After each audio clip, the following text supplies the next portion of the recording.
Hi friends, இன்றைக்கி வந்து ஆலு பரோட்டா பண்ணலாம் அப்படிங்கிறதுக்காக வந்து மாவு எடுத்திருக்கேன். பாருங்கள், அந்த கொழுக்கட்டை சைஸில் வந்து இப்படி எடுத்துக்கோங்க. எடுத்துகிட்டு மாவில் வந்து இப்படி டிப் பண்ணிக்கோங்க. இதில் வந்து நான் ஏற்கனவே வந்து காலையில் என் வீட்டுக்காரருக்கு வந்து பண்ணி கொடுத்து விட்டுட்டேன் அவங்க டியூட்டிக்கு போகும்போது. இதில் வந்து நம்ம உருளைக்கிழங்கு வந்து ஸ்டஃப் பண்ணி, அப்புறம் வந்து கொஞ்சம் மிளகாத்தூள், கரம் மசாலா, கொஞ்சோண்டு மல்லித்தூள், அப்புறம் வந்து கொஞ்சம் மஞ்சத்தூள், கொஞ்சம் உப்பு போட்டு, இதில் வந்து மல்லிக்கீரை கூட போடலாம். மல்லிக்கீரை வந்து என்கிட்ட கிடையாது, அதனால் வந்து இவ்வளோ வந்து வச்சுருக்கேன். இப்போது இது வந்து ஸ்டஃப் பண்ணி அந்த இது ஆளுக்கு இது வேறு மாதிரி பண்ணுவாங்க. எனக்கு இந்த மாதிரி தான் தெரியும். இது கொஞ்சம் ஈஸியாக இருக்கும். இப்போ நம்ம வந்து இது கொழுக்கட்டை பூரணம் பண்ணுவோம் தெரியுமா, அதை இப்படி எடுத்துட்டு இதுக்கு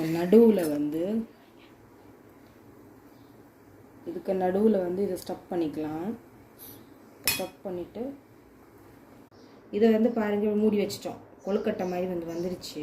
இதை வந்து நமக்கு மீண்டும் வந்து மாவில் வந்து டிப் பண்ணிக்கலாம். இப்போ வந்து பாருங்கள், தேய்ச்சி சூப்பராக எடுத்துட்டேன். இப்போ நமக்கு வந்து தோசைக்கல் வந்து ஆக்சுவலி வந்து சூடாயிடுச்சு. இதை வந்து போட்டுக்கலாம்.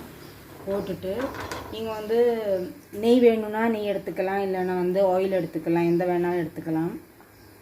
இப்போ நான் வந்து சுட்டாச்சு பார்த்துக்கோங்க. நான் வந்து நெய் விட்டுருக்கேன். உங்களுக்கு வந்து நெய் வேணால் நெய் விட்டுக்கலாம், இல்லைனா வந்து எண்ணெய் வந்து ஊற்றி சுட்டு எடுத்துக்கலாம். இது வந்து சும்மாவே வந்து சாப்பிடலாம், ஒரு டீக்கு கூட நல்லா சூப்பராக இருக்கும். இது ட்ரை பண்ணி பாருங்கள். இல்லைனா இங்கே உள்ளவங்க வந்து என்ன பண்ணுவாங்கன்னா, ஊறுகாய் இல்லைனா வந்து தயிர் இருக்குல்ல, அதை கூட வச்சு சாப்பிடுவாங்க. பசங்களுக்கு வந்து உள்ளே வந்து ஆலு ஸ்டஃப் பண்ணி இருக்கிறதுனால வந்து டொமேட்டோ கெச்சப் வச்சு நான் கொடுப்பேன் ஸ்கூலுக்கு போகும்போது. வீட்டில் வந்து இப்போ டொமேட்டோ கெச்சப் வச்சு தான் கொடுக்க போகிறேன் பசங்களுக்கு. இது வந்து உங்களுக்கு பிடிச்சிருக்கு அப்படின்னா லைக் பண்ணுங்கள், கமெண்ட் பண்ணுங்கள் எப்படி இருக்குது அப்படின்னு. வீட்டில் ட்ரை பண்ணி பாருங்கள், சப்ஸ்கிரைப் பண்ணுங்கள் மறக்காமல். தேங்க்யூ.